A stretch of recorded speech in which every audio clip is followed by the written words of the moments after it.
Dizer que as árvores estão todas cheias de essas, né, cara?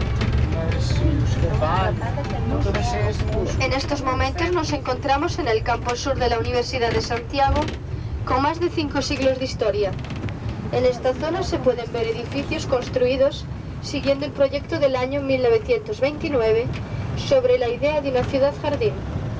Aquí se hallan varias facultades, el observatorio y el auditorio universitario, entre otros edificios.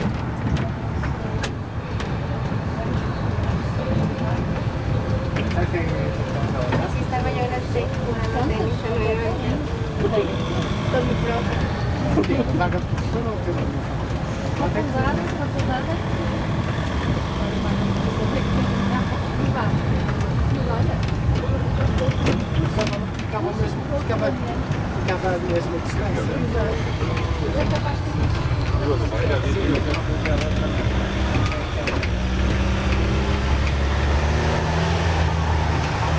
Eu acho que a Margarida, a minha colega, está a tirar aqui.